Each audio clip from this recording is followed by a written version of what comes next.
Institute of Engineering and Technology, and will study the dynamics of machinery. Basically, this subject taught in mechanical and automobile branch, and today we'll cover the locomotive engines topic. Okay, so let us start our locomotive theory. There are basically two types of locomotive engine. First one is inside cylinder locomotive, and other one are outside cylinder locomotive. So there are basically two types, inside cylinder and outside cylinder locomotive. According to the name suggested, inside cylinder locomotive, it means cylinders are inside the wheel system. It means suppose we assume there is the axle and external side are the wheels, the engine or the cylinder is inside. Okay, outside cylinder locomotive. It means suppose there is an axle and the wheels, the cylinders are mounted at the outside of the wheels. Basically, outside cylinder locomotives, right now we are not using the outside cylinder locomotives, but inside cylinder locomotives are generally used. Okay, so these are the basic two types. In this case, if you see the crank of the first cylinder and the crank of the second cylinder, you can see it here. Crank of the first cylinder and the second one are at 90 degree to each other. Okay, why these are 90 degree to each other? Generally because locomotive engines are very much, I have to say, they are very much heavy, and for the starting of the engine, it is good to have the another one and the another crank are at 90 degree, because suppose just assume first crank is at approximately the inner dead center, so as the second crank should have some fuel inside it, and it will be at the 90 degree of it. It means it is having some fuel. Now whenever you start your engine, the second crank will compress that fuel, and hence the system will start very easily. So this is the prominent fundament based on which the inside cylinder locomotive having the cranks at 90 degree. Simply you have to remember that why it is 90 degree, for easier the starting process. Okay, now let us have the another two types of locomotive, single or uncoupled locomotive, and second one is coupled locomotive. As you see, single locomotive, it means there is only the connection between wheels itself. Okay, none other than any trailing or any other wheels are connected with the driving wheels. They are only singly attached to the main source. Okay, so here they are single or uncoupled locomotive.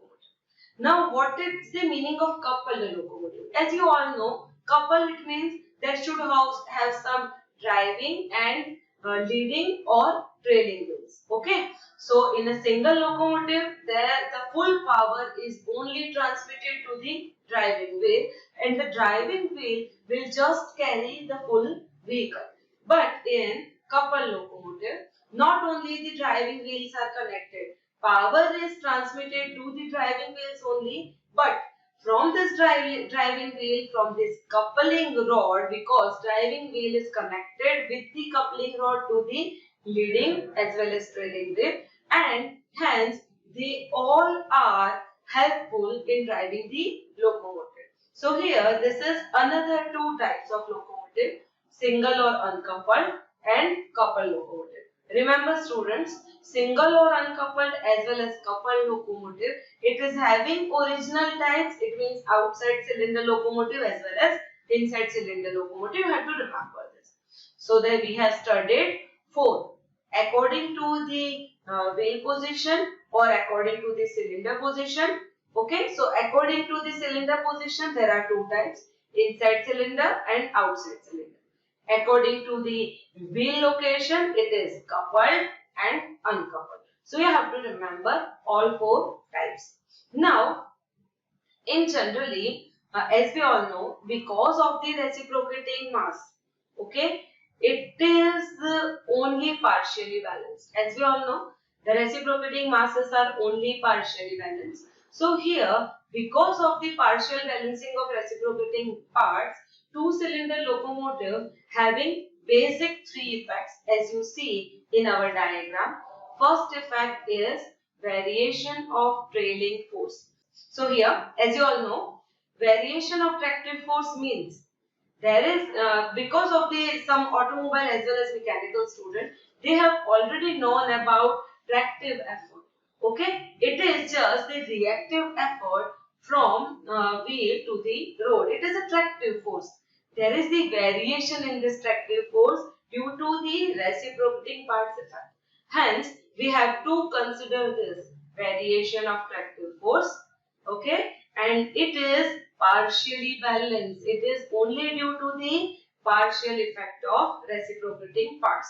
So here, variation in tractive force, there will have maximum as well as minimum force effort. Okay, now next one is swaying couple. So in this swaying couple, as you see or as you feel, if you travel from the rails, you sway towards right hand side and left hand side position. Generally, this kind of condition only happened in the railways due to the swaying couple effect, because two cylinders and the two cranks are 90 degrees to each other and will generate the couple effect because it is having some plane between them. This couple effect will move you or sway you whenever you travel inside the rails. Hence, it is known as swaying couple. This is also due to the partial balancing of reciprocating masses. Remember student, all these conditions are based on the reciprocating masses itself. Next one is hammer blow. Hammer blow, as we see, as the name suggests, the hammer blow of the cylinder is like, so here if you see the hammer blow effect, hammering, it means there is the sound of the hammer takes place while the motion of this locomotive. Generally, hammering effect placed with respect to the reciprocating parts only, and this effect is generally takes place on the wheels. So this is the hammer blow effect. In this case, we get to hear the sound of the hammer. Okay, two metallic parts like rail as well as the wheels, because they both are the metallic part, and when they strike to each other, the sound of the hammer generated in the wheels. So total effect of partial balancing are variation in tractive force, second one is swaying couple, and third one is the hammer blow. Right? Now, all these forces considering, I repeat it again and again because so many students are making mistake by placing the values of combination of rotating as well as reciprocating masses. Do not repeat this kind of mistakes. First of all, tractive force, swaying couple and hammer blow, all three effects are only with respect to the reciprocating parts, because reciprocating masses are partially balanced only. So you have to remember this: tractive force, swaying couple and hammer blow, they all are with respect to the reciprocating masses only. Okay, now in our case we have to take some values, like if you study about locomotive engines. So in the locomotive engines, as we all know, they are heavy, they are bulky. One more thing in a locomotive is, because they are bulky and we have already studied about primary as well as secondary couple values. In our case, particularly in locomotive, we are not considering any secondary unbalanced force. Okay? We are not considering at all. What is the reason? If you know the equation of secondary unbalanced force, what is the secondary unbalanced force equation? It is m omega square r, where m is the mass, omega is angular velocity, r is the radius, cos 2 theta by n. If you remember, the secondary unbalanced force equation is m omega square r cos 2 theta by n. Students, it is completely divided with n value. And what is n? It is the obliquity ratio. What is the obliquity ratio? It is small l by r. What is L? It is the connecting rod value. So, in our case, in particularly the locomotive case, the connecting rod length is very large. If the connecting rod length is very larger than the crank radius, then what will happen? If we find out n value, and what is n? It is L by R. What is L? Connecting rod length. What is R?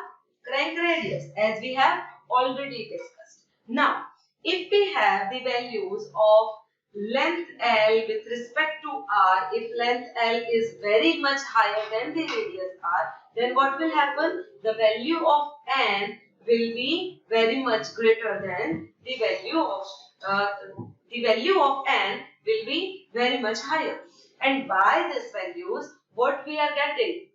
By because n is in a division, so m omega square r cos 2 theta by n, because n is the divisional property, what we will get? We will get the secondary effort or secondary force value having the very lesser value as compared to the primary force value. Hence, in generally locomotive cylinders, we are neglecting the values of secondary forces. Okay, so this is our basic introduction of locomotive. We have to cover all three values, and then we'll cover the explanation of all three theories in our next lecture. Thank you so much.